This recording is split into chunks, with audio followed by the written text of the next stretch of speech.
So இப்போ என்னென்னு பார்த்தீங்கன்னா, நம்ம வந்து டீப் ஃப்ரை பண்ணுற ஆயில் இருக்கு இல்லையா, இந்த மாதிரி சில்லி சிக்கனாக இருக்கட்டும் ஆர் வெஜிடபிள்ஸ் அது எதுவாக இருந்தாலும் மசாலா தடவி பொரிக்கிற எந்த ஆயிலுமே இருந்தாலுமே இந்த மாதிரி கீழே கருப்பு கருப்பாக வந்து தங்கிடும். அது வந்து நம்ம என்ன தான் ஸ்ட்ரெயின் பண்ணி எடுத்தாலுமே கண்டிப்பாக குட்டி குட்டி பார்ட்டிகல்ஸ் வந்து பார்த்திங்கன்னா அந்த ஸ்ட்ரெயினரை தாண்டியும் வந்து பார்த்திங்கன்னா ஆயிலில் போய் ஸ்பாயில் பண்ண தான் செய்யுது. அது வந்து எப்படி வந்து க்ளீன் பண்ணலாம் அப்படின்னா, இந்த மாதிரி டிஷ்யூ வந்து விரிச்சிக்கோங்க. அதுக்கப்புறம் வந்து ஆயிலை வந்து போட்டு ஸ்ட்ரெயின் பண்ணிங்கன்னா கண்டிப்பாக உங்களுக்கு வந்து அந்த குட்டி குட்டி பார்ட்டிகல்ஸுமே வந்து பார்த்திங்கன்னா அந்த டிஷ்யூ பேப்பர்லேயே வந்து தங்கிடும்.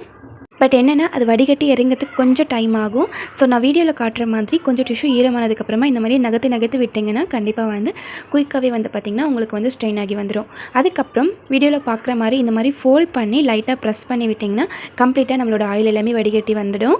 ஸோ மறக்காமல் இந்த டிப் ட்ரை பண்ணி பாருங்கள். சின்ன சின்ன துகள்களாக இருந்தாலுமே இந்த டிஷ்யூலேயே நின்றுடும். இப்போ பாருங்கள் எவ்வளோ கிளியராக இருக்குது ஆயில் அப்படின்ட்டு. அண்ட் என்ன தான் வந்து நம்ம கிளியராக ஆயில் வச்சுருந்தாலுமே அதில் வந்து ஒரு ஃப்ளேவர் கண்டிப்பாக இருக்கும். பிகாஸ் அது வந்து ஆல்ரெடி யூஸ் பண்ணனால. ஸோ அதுக்கு நம்ம எவ்வளோ அளவுக்கு வந்து ஆயில் எடுக்கிறோமோ அந்த அளவுக்கு வந்து புளியை வந்து கொஞ்சம் ஆயில் ஹீட் ஆனதுமே வந்து போட்டுருங்க. லைட்டாக வந்து பொரிய ஆரம்பிக்கும் அந்த புளி. ஸோ அந்த ஸ்டேஜில் வந்து புளியை மட்டும் தனியாக எடுத்துட்டிங்கன்னா கம்ப்ளீட்டாக அந்த ஃப்ளேவர்ஸ் எல்லாமே வந்து பார்த்திங்கன்னா இது வந்து அரெஸ்ட் பண்ணிடும். அதுக்கப்புறம் பால் காய்ச்சல் பாத்திரமெல்லாம் பார்த்திங்கன்னா கீழே இந்த மாதிரி வந்து தங்கிடும். குழந்தைங்க இருக்க வீட்டில் அடிக்கடி பால் வந்து கண்டிப்பாக காய்ச்சுவோம் இல்லையா. ஸோ அப்போ வந்து இந்த மாதிரி தண்ணி ஆட் பண்ணிவிட்டு அதுக்கப்புறம் வந்து பாலை காய்ச்சி பாருங்கள். கொஞ்சம் கூட கீழே வந்து அடிப்பிடிக்காது அண்ட் பால் திரிஞ்சு போகாமல் இருக்கும். அடுத்த டிப், நம்ம வந்து ஒரு சில பருப்புகள் வந்து பார்த்திங்கன்னா நிறைய நேரம் வந்து வேக வைக்கிறதுக்காக இருக்கும். ஸோ அந்த டைமில் வந்து பார்த்திங்கன்னா ஹோல் அடுப்பு கிச்சன் கவுண்டர் டாப் எல்லாமே வந்து நாஸ்தி ஆகிடும். ஸோ அந்த மாதிரி ஆகாமல் இருக்கிறதுக்கு பருப்பு வேக வைக்கும்போது என்னென்ன விஷயங்கள் நீங்கள் ஆட் பண்ணுறீங்களோ அதெல்லாம் ஆட் பண்ணிவிட்டு இந்த மாதிரி ஒரு பவுல் வச்சுட்டு லிட் வந்து க்ளோஸ் பண்ணிவிடுங்க. ஒரு சொட்டு தண்ணி கூடமே வந்து பார்த்திங்கன்னா வெளியவே வராது. ட்ரஸ்ட் மீ, நான் வந்து ரொம்ப நாளாக இதை வந்து ஃபாலோ பண்ணிகிட்ருக்கேன். அண்ட் இதில் வந்து பார்த்திங்கன்னா உங்களுக்கு ஒரு டவுட் வரலாம், பருப்பு வேகுமா அப்படின்னு சொல்லிட்டு. பாருங்கள் எந்த அளவுக்கு வந்து வெந்து வந்திருக்கு அப்படின்னு சொல்லிட்டு. அண்ட் இந்த தண்ணியுமே வேஸ்ட் பண்ண தேவையில்லை. ஸோ நம்ம வந்து குழம்போடு சேர்த்து கொதிக்க வச்சுக்கலாம். ஸோ இதுவும் ட்ரை பண்ணி பார்த்துட்டு கமெண்ட் பண்ணுங்கள். அண்ட் தென் சர்க்கரையாக இருக்கட்டும் கோதுமை மாவு இருக்கட்டும், இதில் வந்து பூச்சி எறும்பு ஏறாமல் இருக்கணும்னா இந்த மாதிரி ஸ்டோர் பண்ணுறதுக்கு முன்னாடி ஒரே ஒரு பிரிஞ்சி இலை மட்டும் வச்சு ஸ்டோர் பண்ணுங்கள். எறும்பு பூச்சியும் கண்டிப்பாக ஏறாது. அண்ட் தென் நம்ம வந்து கடைகளில் வாங்குற மாதிரி உளுத்த வடை வந்து கிடைக்கணுன்னா அதுக்கு வந்து என்ன பண்ணலான்னு பார்க்கலாம். ஸோ 2 மணி நேரத்துக்கு உளுந்து வந்து ஊற வச்சுருக்கேன். ஸோ இதுவே போதும். இதை வந்து அரைக்கும் பொழுது கொஞ்சமாக ஐஸ் வாட்டர் அப்படின்னா ஐஸ் க்யூப் போட்டு அரைச்சிக்கோங்க. இதோட பதம் கரெக்ட் தான் அப்படின்னு சொல்லி தெரிஞ்சுக்கிறதுக்கு இந்த மாதிரி கிளாஸில் கொஞ்சமாக தண்ணியில் ஒரே ஒரு பால் மாதிரி போட்டு பாருங்கள். மேலே மிதந்து வந்துச்சுன்னா கண்டிப்பாக கரெக்டான கன்சிஸ்டன்சியில் இருக்குது அப்படின்னு சொல்லி அர்த்தம். அதுக்கப்புறம் நம்ம வடைக்கு சேர்த்துற விஷயங்கள் எல்லாமே ஆட் பண்ணிவிட்டு கூடவே ரைஸ் ஃப்ளவர் கொஞ்சமாக பேக்கிங் சோடா அண்ட் தென் உப்பு ஆட் பண்ணிவிட்டு நல்லா கலந்து கொடுத்து ஒரு 10 நிமிஷத்துக்கு விட்டு அதுக்கப்புறம் நல்லா ஹாட்டாக இருக்க ஆயிலில் வந்து போட்டு பொரிச்சு பாருங்கள். மேலே வந்து கிறிஸ்பியான லேயர் உள்ள வந்து சாஃப்டாக சூப்பரான வடை வந்து நமக்கு கிடைக்கும். ஜாஸ் வந்து நம்ம டெய்லி லைஃப்பில் யூஸ் பண்ணக்கூடிய ஒரு விஷயம். இது வந்து வாங்கின புதுசில் சூப்பராக இருக்கும். பட் அதுவே ஒரு வருஷத்துக்கு அப்புறமா வந்து பார்த்திங்கன்னா பிளேட்ஸில் மழுங்கி போயிட்டு அடிக்கடி சேஞ்ச் பண்ணுற சுச்சுவேஷன் வந்துடும். ஸோ இந்த டிப் ஃபாலோ பண்ணி பாருங்கள். முட்டையோட தோலை தூக்கி போடாமல் அதை எடுத்து ஒரு சிலதை மட்டும் ஸ்டோர் பண்ணி வச்சுக்கோங்க. மந்த்லி ஒன்ஸ் வந்து இந்த மாதிரி முட்டையோட ஓடு கூடவே கொஞ்சமாக கல் உப்பு போட்டு மிக்ஸி ஜாரில் போட்டு நல்லா ஃபைனாக அரைச்சி எடுத்துருங்க. ஸோ இந்த மாதிரி பண்ணும்பொழுது பிளேட் வந்து நல்லா ஷார்ப்பாக இருக்கும். முன்ன பார்த்ததுக்கும் இப்போ பார்த்ததுக்கும் உங்களுக்கே வந்து டிஃப்ரென்ஸ் தெரியுது இல்லையா. இந்த எட்ஜஸ் பாருங்கள் எவ்வளோ ஷார்ப்பாக இருக்குது அப்படின்ட்டு. இந்த தோலை வந்து நம்ம அரைச்சிருக்கோம் இல்லையா, அதை வந்து செடிகளுக்கு கூட யூஸ் பண்ணலாம். அப்படி செடிகள் இல்லைன்னா நீங்கள் வந்து வாஷ் பண்ணிவிட்டு உடனே கூட யூஸ் பண்ணலாம். ஸோ செகண்ட் டிப் பார்த்துடலாம். வெஷல் வாஷிங்லேயே வந்து இருக்கிறது கஷ்டமான விஷயம் இந்த பால் பாத்திரங்கள் வந்து கழுவுறது தான் இருக்கும். ஸோ நம்ம வந்து டீ போட்டுட்டு அப்படியே வந்து விட்டுருவோம். அது வந்து அப்படி விட்டால் தான் வந்து காஞ்சி கழுவும் போது ரொம்ப கஷ்டமாக இருக்கும். ஸோ நம்ம டீ போட்டுட்டு உடனே வந்து தண்ணி பிடிச்சி வச்சுட்டு போயிட்டோம்னா டீ குடிச்சு முடிச்சுட்டு வந்ததுக்கப்புறமா அந்த டம்ளர் வாஷ் பண்ணி வைப்போம் இல்லையா, அப்போ இதையுமே கையோட வாஷ் பண்ணும்போது அந்தளவுக்கு நமக்கு வந்து கஷ்டமாக இருக்காது. ஸோ குயிக்காக வந்து க்ளீன் பண்ணி வச்சிடலாம். ஸோ இந்த டிப் வேணும்னா ஃபாலோ பண்ணி பாருங்கள். ஸோ நெக்ஸ்ட் டிப் வந்து பார்த்துடலாம். டீ ஸ்ட்ரைனர் இருக்கு இல்லையா, இது வந்து குட்டி குட்டி பார்ட்டிகல்ஸ் எல்லாமே அந்த டீ துகள்கள் இருக்கு இல்லையா அதெல்லாமே போய் பிளாக்காக இருக்கும். அதை வந்து எப்படி க்ளீன் பண்ணுறதுன்னு பார்க்கலாம். ஸோ சுடு தண்ணியில் 2 ஸ்பூன் அளவுக்கு வந்து நான் வினிகர் ஆட் பண்ணியிருக்கேன். இது கூடவே கொஞ்சமாக பேக்கிங் சோடா போட்டதுமே வந்து ஒரு கெமிக்கல் ரியாக்ட் ஆகும். இந்த ஸ்டேஜில் வந்து பார்த்திங்கன்னா அந்த டீ ஸ்ட்ரைனர் இருக்கு இல்லையா அதை வந்து டிப் பண்ணி ஒரு 3 to 4 ஹவர்ஸ்க்கு வந்து விட்டுருங்க. அதுக்கப்புறம் நம்ம வந்து கொஞ்சமாக இதுக்கு மேலே வந்து விம் லிக்யூட் ஆர் சோப் ஏதாச்சும் யூஸ் பண்ணி க்ளீன் பண்ணிக்கலாம். இது க்ளீன் பண்ணுறதுக்கு நான் வந்து ஸ்க்ரப்பர் எடுக்கல.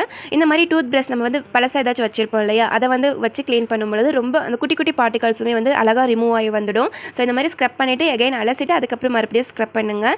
இந்த மாதிரி பண்ணும்பொழுது கம்ப்ளீட்டாக வந்து க்ளீன் ஆகிடும். ஸோ ஃபர்ஸ்ட் பார்த்ததுக்கும் இப்போ பார்க்குறதுக்கும் பார்த்திங்களா டிஃப்ரென்ஸ் கண்டிப்பாக தெரியும். அண்ட் தென் நம்ம வந்து வினிகரில் ஊற வைக்கிறனால குட்டி குட்டி டீ கரைகள் எல்லாமே இருக்கும் இல்லையா எட்ஜஸில், அதுவுமே வந்து பார்த்திங்கன்னா சூப்பராக க்ளீன் பண்ணி கொடுத்துரும். அதுக்கப்புறம் நம்ம வந்து ஒரு சில நாளில் கிச்சனை சயின்ஸ் லேபாக மாற்றும் பொழுது கண்டிப்பாக நம்மளுடைய ஹேண்ட் வந்து பயங்கர டேமேஜ் ஆகும். அதுக்கு இந்த மாதிரி ஏதாச்சும் ஒரு ஹேண்ட் வாஷ் வாங்கி வச்சுட்டு உங்கள் கைகளையுமே வந்து சேஃபாக வந்து பார்த்துக்கோங்க. ஸோ நெக்ஸ்ட் டிப் பார்த்துடலாம். நம்ம வந்து மிளகாய் வத்தல் எல்லாமே வாங்கிட்டு வந்து ஸ்டோர் பண்ணும்பொழுது ஒன்று வந்து நமுத்து போயிடும், அப்படி இல்லைனா வந்து ஃபங்கஸ் உள்ள வந்து ஃபார்ம் ஆகிடும். ஸோ அது வராமல் இருக்கிறதுக்கு பேனை நல்லா ஹீட் பண்ணிவிட்டு வத்தலை வந்து போட்டு கொஞ்சமாக வந்து ரோஸ்ட் பண்ணிக்கோங்க. ரொம்ப ரோஸ்ட் பண்ணணும் அப்படின்ட்டு இல்லை, லைட்டாக அந்த ஹீட் ஏறினாவே போதும். இது கூடவே வந்து பார்த்திங்கன்னா கொஞ்சமாக கல்லுப்பு ஆட் பண்ணிவிட்டு ஸ்டோர் பண்ணிட்டிங்கன்னா நமுத்து போகாது, அண்ட் தென் வந்து ஃபங்கஸுமே ஃபார்ம் ஆகாது. ஸோ அடுத்த டிப் பார்க்கலாம். சின்ன வெங்காயம் யூஸ் பண்ண பிடிக்கும், பட் வந்து அதோட தோல் வந்து உரிக்கிறது தான் ரொம்ப கஷ்டமாக இருக்கும் அப்படின்ட்டு என்ன மாதிரி நீங்களுமே ஃபீல் பண்ணுறீங்களா? ஸோ இந்த டிப் கண்டிப்பாக உங்களுக்கு ஹெல்ப்ஃபுல்லாக இருக்கும். நம்ம வந்து என்ன சமைக்க போகிறோம் அப்படின்றது கண்டிப்பாக ஒரு 20 நிமிஷம் அரை மணி நேரத்துக்கு முன்னாடியே வந்து டிசைட் பண்ணிடுவோம் இல்லையா? அப்போ என்ன பண்ணலாம், இந்த மாதிரி தண்ணியில் அந்த சின்ன வெங்காயம் பூண்டை வந்து ஊற விட்டுருங்க. அதுக்கப்புறம் தோல் உரிச்சு பாருங்கள், ஈஸியாக வந்து நமக்கு வந்து உரிக்க வரும், கஷ்டமே இல்லாமல். இது வந்து சமைக்கிறதுக்கு முன்னாடி மட்டும் இல்லை, நீங்கள் வந்து ஸ்டோர் பண்ணி வைக்கணும் ஃப்ரிட்ஜில் அப்படின்னு நினச்சிங்கனாலுமே இந்த மாதிரி ஒரு 1/2 கிலோ 1/4 கிலோ எடுத்து ஊற வச்சு அதுக்கப்புறம் தோல் உரித்து நீங்கள் வந்து ஒரு ஏர்டைட்டான பாக்ஸில் போட்டு ஸ்டோர் பண்ணி வச்சிங்கன்னா ரொம்ப நாளுக்கு நல்லாவே இருக்கும், அண்ட் தென் சமைக்கிறதுக்கு ஈஸியாக இருக்கும். ஸோ இது வந்து பார்த்திங்கன்னா வெயிட் லாஸ் பொடி அப்படின்னே சொல்லலாம். பிகாஸ் நம்ம யூஸ்வலாக ஆட் பண்ணுற பொருட்கள் இல்லாமல் நான் இன்றைக்கி 1 கப் கருப்புளுந்து எடுத்து நல்லாவே வறுத்து வச்சுருக்கேன். கூடவே வந்து பார்த்திங்கன்னா 1 கப் கொள்ளு, 1/4 கப் அளவுக்கு வந்து பார்த்திங்கன்னா கடலப்பருப்பு. ஸோ நல்லா வந்து பொன்னிறமாக வறுபடுற அளவுக்கு நம்ம வந்து வறுத்து எடுத்துக்கலாம். ஸோ இது வந்து தனியாக பிளேட்டில் மாற்றிட்டு இது கூடவே டேஸ்ட்டுக்காக 2 கொத்த அளவுக்கு வந்து பார்த்திங்கன்னா கருவேப்பிலை ஆட் பண்ணிக்கலாம். அதுக்கப்புறம் உங்களுடைய காரத்துக்கு தகுந்த மாதிரி வத்தல் வந்து ஆட் பண்ணிக்கோங்க. கூடவே 4 பல் பூண்டு, அண்ட் தென் இன்னும் கொஞ்சம் ஃப்ளேவர் எக்ஸ்ட்ரா கொடுக்கறதுக்காக கருப்பு எள்ளு வந்து ஒரு 2 ஸ்பூன் அளவுக்கு ஆட் பண்ணி நல்லா பொரிஞ்சதுமே பிளேட் அவுட் பண்ணிவிட்டு ஆற விட்டுலாம். ஆற விட்டதுக்கு அப்புறமா மிக்ஸி ஜாரில் ஆட் பண்ணிவிட்டு தேவையான அளவுக்கு உப்பு, கூடவே வந்து கொஞ்சமாக பெருங்காயம் ஆட் பண்ணி நல்லா கோர்ஸை வந்து அரைச்சி எடுத்துக்கலாம். ஸோ அவ்வளோதான், இன்ஸ்டன்ட்டான இட்லி பொடி. ரொம்பவே ஹெல்தி, அண்ட் தென் வந்து பார்த்திங்கன்னா வெயிட் லாஸ்க்கு ரொம்பவே ஹெல்ப்ஃபுல்லாக இருக்கும். இப்போ ஹோம்மேடாக நம்ம இட்லி பொடியெல்லாம் அரைக்கிறோம்னா கண்டிப்பாக கண்ணாடி பாட்டில் தான் வந்து போட்டு வைப்போம். ஸோ அதோட மவுத் வந்து சின்னதாக இருக்கும் பொழுது இந்த மாதிரி பேப்பரை ட்விஸ்ட் பண்ணிவிட்டு அதில் வந்து வச்சு அதுக்கப்புறம் வந்து ஃபில் பண்ணி பாருங்கள். கொஞ்சம் கூட கீழே சின்னாமல் உங்களுக்கு வந்து ஈஸியாக ஸ்டோர் பண்ணுறதுக்கு ஹெல்ப்ஃபுல்லாக இருக்கும். ஸோ இந்த டிப் பிடிச்சிருந்ததுன்னா மறக்காமல் இதையும் ட்ரை பண்ணி பாருங்கள். அதுக்கப்புறம் செலோஃபோன் டேப் அவசரத்துக்கு நம்ம தேடி பிடிக்க முடியாத டென்ஷன் பண்ணக்கூடிய ஒரு விஷயமாக தான் இருக்கும் இது. ஸோ இது வந்து ஒன்ஸ் ஃபைன் பண்ணிட்டீங்கன்னா அதை யூஸ் பண்ணிவிட்டு அதுக்கப்புறம் சின்னதாக ஒரு டூத் பிக், அப்படி இல்லைன்னா வந்து பார்த்திங்கன்னா தொடப்பு குச்சி, அப்படி இல்லைன்னா வந்து பார்த்திங்கன்னா அந்த சேஃப்டி பின் இருக்கு இல்லையா, அது வந்து இந்த மாதிரி உள்ளே வச்சுட்டு அதுக்கப்புறம் க்ளோஸ் பண்ணி வச்சுட்டிங்கன்னா நம்ம எகெயின் வந்து எடுத்து யூஸ் பண்ணும் பொழுது இந்த இடத்துல தான் அந்த எட்ஜஸ் இருக்குது அப்படின்ட்டு நம்மளுக்கு ஈஸியாக வந்து கண்டுபிடிக்கிறதுக்கு முடியும். ஸோ இது வந்து ஸ்டூடெண்ட்ஸாக இருக்கீங்கன்னா உங்களுக்கு வந்து கண்டிப்பாக ஹெல்ப்ஃபுல்லாக இருக்கும். ஸோ மறக்காமல் இந்த டிப்புமே ட்ரை பண்ணி பாருங்கள். கொண்டக்கடையில் வாங்கிட்டு வந்து என்னதான் பார்த்து ஸ்டோர் பண்ணி வச்சாலுமே ஒரு மாதத்துக்கு அப்புறமா வந்து பார்த்திங்கன்னா வண்டு விழுந்து ஒரு மாதிரி அந்த பருப்பு ஃபுல்லாகவே ஓட்டையாக விழுந்துடும் இல்லையா? ஸோ அந்த மாதிரி ஆகாமல் இருக்கிறதுக்கு ஃபர்ஸ்ட் நம்ம வந்து ஸ்டோர் பண்ணுற கண்டெய்னர் வந்து கம்ப்ளீட்டாக ட்ரையாக இருக்கணும், கொஞ்சம் கூட ஈரப்பதம் இல்லாமல் இருக்கணும். இந்த கடலையோட நான் வந்து ஒரு 3 to 4 ட்ராப்ஸ் அளவுக்கு வந்து சமையலுக்கு யூஸ் பண்ணுற குக்கிங் ஆயில் இருக்குது இல்லையா, ஸோ அதுவே வந்து ஆட் பண்ணியிருக்கேன். உங்களுக்கு வேணும்னா நீங்கள் கோகனட் ஆயில், ஆலிவ் ஆயில் எது வேணாலுமே ஆட் பண்ணிக்கலாம். இந்த மாதிரி ஆட் பண்ணும் பொழுது அந்த எண்ணெயோட வாடைக்கு வந்து பார்த்திங்கன்னா எந்த ஒரு வண்டோ பூச்சியோ வந்து பிடிக்காமல் இருக்கும். ஸோ ட்ரை பண்ணி பாருங்கள். உங்களுக்கு இன்கேஸ் ஒரு 2-3 வீக்ஸ்க்கு அப்புறமா கொஞ்சம் எண்ணெயோட வாடை வர மாதிரி ஃபீல் ஆச்சுன்னா அதை வந்து நீங்கள் சுடு தண்ணியில் வாஷ் பண்ணிவிட்டு அப்புறம் வந்து சமையலுக்கு யூஸ் பண்ணிக்கலாம். ஸோ இந்த டிப் பிடிச்சிருந்ததுன்னா மறக்காமல் இதை வந்து ஃபாலோ பண்ணி பார்த்துட்டு எப்படி ரிசல்ட் வந்தது அப்படின்ட்டு கமெண்ட்டில் சொல்லுங்கள். இப்போ வந்து நெக்ஸ்ட் டிப் பார்த்துடலாம். கத்திரிக்காயில் நம்ம சமையலுக்கு கட் பண்ணும் பொழுது ஒரு 1/2 hour விட்டாவே போதும். அது வந்து ஒரு மாதிரி கருப்பாக வந்து கலர் சேஞ்ச் ஆகிருக்கும். சமையலுக்கு வந்து போட்டாலுமே வந்து நமக்கு ஏதோ ஒரு மாதிரி சாப்பிட்றதுக்கே வந்து அன்ஈஸியாக ஃபீல் ஆகும் இல்லையா? ஸோ அந்த மாதிரி ஆகாமல் இருக்கிறதுக்கு கட் பண்ணுறதுக்கு முன்னாடியே கொஞ்சமாக தண்ணியில் பால் ஆட் பண்ணிவிட்டு கட் பண்ணி போடுங்க. இன்கேஸ் நீங்கள் கட் பண்ண கத்திரிக்காய் இந்த மாதிரி கருப்பாகிடுச்சினாலும் பரவாயில்ல, இந்த மாதிரி பாலோட சேர்த்துன தண்ணியில் போட்டு ஒரு 20 நிமிஷத்துக்கு விட்டுட்டிங்கனால போதும், இந்த மாதிரி கலர் சேஞ்ச் ஆகி வந்துடும். அதுக்கப்புறம் நம்ம வந்து சமையலுக்கு யூஸ் பண்ணிக்கலாம். ஸோ இந்த டிப் மறக்காமல் ட்ரை பண்ணி பாருங்கள். ஒரு நாளைக்கு 2 நாளைக்கு வந்து இட்லி போடுவோம், அடுத்த நாள் தோசை, அதுக்கப்புறம் வந்து பார்த்திங்கன்னா கண்டிப்பாக மாவு புளிச்சிடும். ஸோ பணியாரம் தான் வந்து செய்வோம். பட் குழந்தைங்க வந்து தோசை கேட்குறாங்க, அப்போ என்ன பண்ணுறது அப்படின்னு நினச்சிங்கன்னா இந்த டிப் ஃபாலோ பண்ணி பாருங்கள். அந்த புளிச்ச மாவோட கொஞ்சமாக சக்கரை, கூடவே வந்து பார்த்திங்கன்னா மாவுக்கு தகுந்த போல் நான் வந்து பெப்பர் ஆட் பண்ணியிருக்கேன். ஸோ பெப்பரை ஆட் பண்ணுறதுனால அந்த புளிப்போட தன்மை வந்து அப்படியே வந்து அரெஸ்ட் பண்ணிவிடும். ஸோ தோசை போடுறதுக்குமே வந்து சூப்பராக வரும். கொஞ்சம் கூட அந்த புளிப்போட டேஸ்ட் வந்து இருக்கவே இருக்காது. ஸோ மறக்காமல் ட்ரை பண்ணி பாருங்கள். இது வந்து கண்டிப்பாக எல்லாருக்குமே ஹெல்ப்ஃபுல்லாக இருக்கும். ஸோ நான் வந்து ரொம்ப நாளாக இது ஃபாலோ பண்ணிகிட்டு இருக்கனால உங்கள்கிட்டயுமே ஷேர் பண்ணியிருக்கேன். இப்போ நெய்யெல்லாம் வாங்கிட்டு வந்துட்டோம்னா ஒரு மாதத்துக்கு அப்புறமா வந்து லைட்டாக அதில் வந்து ஃப்ளேவர் சேஞ்ச் ஆகும். ஸோ அந்த மாதிரி ஃப்ளேவர் சேஞ்ச் ஆகாமல் இருக்கிறதுக்கு நெய்யோட அளவுக்கு தகுந்த மாதிரி நான் வந்து இன்றைக்கி குட்டி சைஸில் ஒரு வெல்லம் எடுத்திருக்கேன். ஸோ வெல்லம் வந்து சும்மா நம்ம போட்டு அதுக்கப்புறம் லிட் க்ளோஸ் பண்ணி வச்சிட்டோம்னா அந்த வாடை வந்து கம்ப்ளீட்டாக வராது. ஸோ ட்ரை பண்ணி பாரு. பாதாம் பிசின் இப்போ சம்மருக்கு கண்டிப்பாக எல்லாருமே வீட்டில் யூஸ் பண்ணுவோம். பாதாம் பிசின் இந்த மாதிரி வீடியோவில் காமிக்கிற மாதிரி ராக் டைப்பில் தான் கிடைக்கும். பட் நான் வந்து மிக்ஸி ஜாரில் போட்டு பவுடராக பண்ணி வச்சிருக்கேன். இது ஆக்சுவலி நான் ரம்ஜான் ப்ரிப்ரேஷன் வீடியோலேயே வந்து ஷேர் பண்ணியிருக்கேன். லிங்க் வேணும்னா டிஸ்கிரிப்ஷனில் கொடுக்குறேன், செக் பண்ணி பாருங்கள். ஆக்சுவலி நம்ம எதுக்கு பவுடர் பண்ணுறோம்னா பாதாம் பிசின் வந்து ஊறத்துக்கு ரொம்ப டைம் எடுத்துக்கும். இன்கேஸ் நம்ம ஏதாச்சும் எமர்ஜென்சியாக ஏதாச்சும் செய்கிறோன்னு வச்சுக்கோங்களேன், அப்போ வந்து ஊற வைக்க மறந்துட்டோம்னா ஜஸ்ட் ஒரு 5 நிமிஷம் மட்டும் இந்த மாதிரி பவுடர் போட்டு கொஞ்சம் தண்ணி போட்டு கலக்கி விட்டுட்டிங்கன்னா நல்லாவே வந்து ஊறி வந்துடும். அதுக்கப்புறம் நம்ம ஏதாச்சும் ட்ரிங்க்ஸ் செய்கிறோம்னா அதில் வந்து யூஸ் பண்ணிக்கிறதுக்கு ரொம்பவே ஹெல்ப்ஃபுல்லாக இருக்கும். சட்டனே வந்து வேலை முடியும். அதுக்காக தான் இந்த மாதிரி பவுடர் பண்ணியிருக்கேன். இந்த டிப் பிடிச்சிருந்தேன்னா மறக்காமல் ட்ரை பண்ணி மாதிரி தேங்காய் உடைச்சதுமே வந்து பார்த்திங்கன்னா அடுப்பில் ஒரு 2 நிமிஷத்துக்கு ஃபுல் ஃப்ளேமில் வச்சுட்டு ஆஃப் பண்ணிவிடுங்க. அதுக்கப்புறம் கை பொறுக்கிற சூடானதுக்கப்புறமா நம்ம வந்து கலட்டினோம்னா ஈஸியாக வந்து கலண்டு வரும். கலட்டுறதுக்கு இம்பார்ட்டண்டான விஷயம் இந்த மாதிரி கொஞ்சம் பெரிய கத்தியாக இருக்கணும்.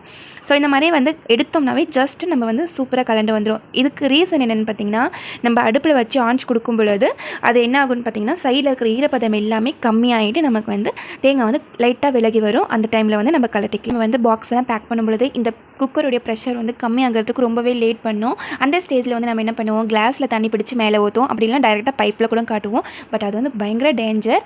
ஸோ அந்த மாதிரி பண்ணாமல் நம்ம குக் பண்ணதுமே விசில் வந்துடும் இல்லையா, அந்த ஸ்டேஜில் இந்த மாதிரி பிளேட்டில் தண்ணி போட்டு எடுத்து வச்சிங்கன்னா 2 to 3 மினிட்ஸ்லேயே வந்து பார்த்திங்கன்னா கம்ப்ளீட்டாக ப்ரெஷர் வந்து அடங்கிடும். அதுக்கப்புறம் வந்து நம்ம குக்கர் ஓப்பன் பண்ணி பாக்ஸ்க்கு வந்து பேக் பண்ணி கொடுத்துடலாம். தென் அடிஷ்னல் டிப், நம்மளுடைய குக்கர் ரொம்ப நாளைக்கு லைஃப் பண்ணணும்னா இந்த தப்பு பண்ணவே பண்ணாதீங்க. என்னென்னா சமைக்கும் பொழுது இந்த மாதிரி கரண்டி வச்சு இந்த இடத்துல வந்து அடிக்காதீங்க. ஸோ அந்த மாதிரி அடிக்கும் பொழுது இந்த இடத்துல வந்து கிராச்சஸ் விழும். ஸோ அதனாலவே வந்து பார்த்திங்கன்னா கேஸ்கட் சரியாக உட்காராமல் நிறைய இடத்துல வந்து பஸ்ட் ஆகிறதுக்கு சான்ஸ் ஆகிருக்கு. லெமன் வந்து நம்ம பிழிஞ்சிட்டு அந்த தோலை தூக்கி போட்டுறாதீங்க. அதை வந்து ஃப்ரிட்ஜில் ஒரு பாக்ஸில் போட்டு ஸ்டோர் பண்ணிங்கன்னா இந்த மாதிரி விஷயங்களுக்கு வந்து கண்டிப்பாக யூஸ் ஆகும். இது கூடவே வந்து பார்த்திங்கன்னா நான் 1 ரூபீஸ் சாச்சி அளவுக்கு கெச்சப் வந்து எடுத்திருக்கேன். ஸோ இந்த 2 விஷயங்களையுமே வந்து பார்த்திங்கன்னா சிட்ரிக் ஆசிடோட தன்மை அதிகமாக இருக்கனால ரொம்பவே சூப்பராக க்ளீன் பண்ணி கொடுக்கும். இப்போ வந்து நம்ம கெச்சப்போட நம்மளுடைய அந்த லெமனுடைய தோல் இருக்கு இல்லையா, அதை வந்து நல்லா டிப் பண்ணி இந்த மாதிரி வந்து ஸ்க்ரப் பண்ணி விட்டுக்கோங்க.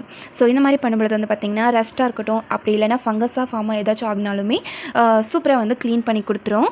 ஸோ இதே மாதிரி எல்லா நைஃப்லேயுமே வந்து பார்த்திங்கன்னா நல்லா வந்து ஸ்க்ரப் பண்ணி கொடுத்துக்கலாம்.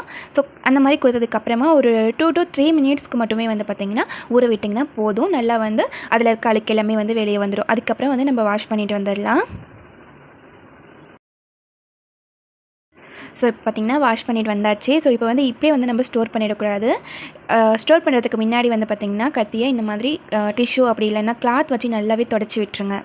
ஸோ இப்போ பார்த்திங்கன்னா கத்தி வந்து பாருங்கள் எந்த அளவுக்கு நல்ல ஷைனிங்காக ஒரு லுக் வந்து கொடுக்குது அப்படின்ட்டு. ஸோ அது வந்து டஸ்ட் க்ளீன் பண்ணுறதுக்கு மட்டும் இல்லை, இந்த மாதிரி பலன்னு வச்சுக்கிறதுக்குமே வந்து இந்த மெத்தட் ஃபாலோ பண்ணலாம். இப்போது டிப் நம்பர் 4 பார்த்துடலாம். ஸோ கத்தி எந்த அளவுக்கு க்ளீனாக இருக்கோ அதே அளவுக்கு ஷார்ப்பாக இருந்தால் தான் வந்து நமக்கு யூஸ் பண்ணவும் ரொம்பவே பிடிக்கும் இல்லையா. ஸோ அதுக்கு வந்து பார்த்திங்கன்னா சாணம் பிடிக்கிறவங்க வர வரைக்கும் வெயிட் பண்ண தேவையில்லை. வீட்டில் நம்ம உப்பெல்லாம் போட்டு வைப்போம் இல்லையா, ஜாடி, அதோட லிட் இருந்தாவே போதும். ஸோ அதில் வந்து இந்த மாதிரி அந்த எட்ஜஸ் இருக்கு இல்லையா, அது வந்து நல்லா ஷார்ப் பண்ணிக்கோங்க. ஸோ இந்த மாதிரி தேய்க்கும் பொழுது என்ன ஆகும்னு பார்த்தீங்கன்னா அந்த பீங்கான் இல்லையா ஜாடி வந்து அதனால் நல்லாவே வந்து கத்தியை ஷார்ப் பண்ணி கொடுக்கும். ஆக்சுவலி இது எல்லாமே வந்து குட்டி குட்டி விஷயங்கள் தான். நம்ம வந்து வீட்டில் வந்து ஃப்ரீ டைம் இருக்கும்பொழுது அப்படி இல்லைனா வந்து பார்த்திங்கன்னா டீப் க்ளீனிங் பண்ணும்போது அப்பப்போ வந்து செஞ்சு வச்சுட்டாவே போதும். நமக்கு வந்து கிச்சனில் வேலை பார்க்குறதுக்கு கொஞ்சம் சுலபமாக இருக்க மாதிரி. நான் இன்றைக்கி என்ன பண்ணியிருக்கேன்னு பார்த்தீங்கன்னா பேக்கிங் சோடா வந்து 1 ஸ்பூன் எடுத்துருக்கேன். ஏதாச்சும் ஒரு ஹேண்ட் வாஷ் எடுத்துக்கலாம். அப்படி இல்லைனா விம் ப்ரில் அந்த மாதிரி வந்து டிஷ்வாஷர் லிக்விட் இருந்தாலுமே வந்து யூஸ் பண்ணிக்கோங்க. இப்போ வந்து நல்லா கலந்து கொடுத்துக்கலாம். இப்போ இது கூடவே ஒரு ஃபியூ ட்ராப்ஸ்க்கு லெமன் ஜூஸ் ஆட் பண்ணிக்கலாம். ஆட் பண்ணது என்ன ஆகும்னு பார்த்திங்கன்னா ஒரு ஃபோம் வந்து அழகாக ஃபார்ம் ஆகும். அதை வந்து இந்த மாதிரி ஸ்க்ரப்பரில் தொட்டு கிளாஸ் ஃபுல்லாக அப்ளை பண்ணி நல்லாவே வந்து ஸ்க்ரப் பண்ணிக்கோங்க. ஸ்க்ரப் பண்ணிவிட்டு அதுக்கப்புறம் வாஷ் பண்ணி எடுத்துகிட்டு வந்துடலாம். வாஷ் பண்ணிட்டு வந்ததுக்கப்புறமா உங்களுக்கே வந்து தெரியுது இல்லையா எந்த அளவுக்கு வந்து ஒரு மாதிரி கிளியர் லுக் வந்து கொடுக்குது. ஸோ மேபி தண்ணி இருக்கனால அப்படின்ட்டு நீங்கள் ஃபீல் பண்ணலாம். ஸோ தண்ணி தொடச்சிட்டு வந்து காட்டுறேன் பாருங்கள். ஸோ என்னதான் இருந்தாலுமே வாங்கிட்டு வந்த அன்னைக்கு இருக்க அந்த ஃப்ரெஷ்னஸ் இல்லைனாலுமே ஓரளவுக்கு வந்து பார்த்திங்கன்னா நம்மளால் நீட் அண்ட் க்ளீனாக வந்து வச்சுக்க முடியும் இந்த மெத்தடில் ஃபாலோ பண்ணோம்னா. ஃபர்ஸ்ட் வந்து நம்ம வாஷ் பண்ணுறதுக்கு முன்னாடி எப்படி இருந்தது இப்போ எப்படி இருக்குன்ட்டு நீங்களே பாருங்கள். So that's all for this video. இந்த டிப்ஸ் அண்ட் ட்ரிக்ஸ் கண்டிப்பாக உங்களுக்குமே ஹெல்ப்ஃபுல்லாக இருந்திருக்கும்னு நினைக்கிறேன். பிடிச்சிருந்ததுன்னா மறக்காமல் இந்த வீடியோக்கு லைக் பண்ணிவிடுங்க. நெக்ஸ்ட் ஒரு இன்ட்ரெஸ்டிங்கான வீடியோவில் பார்க்கலாம். அன்டில் தென் பாய்.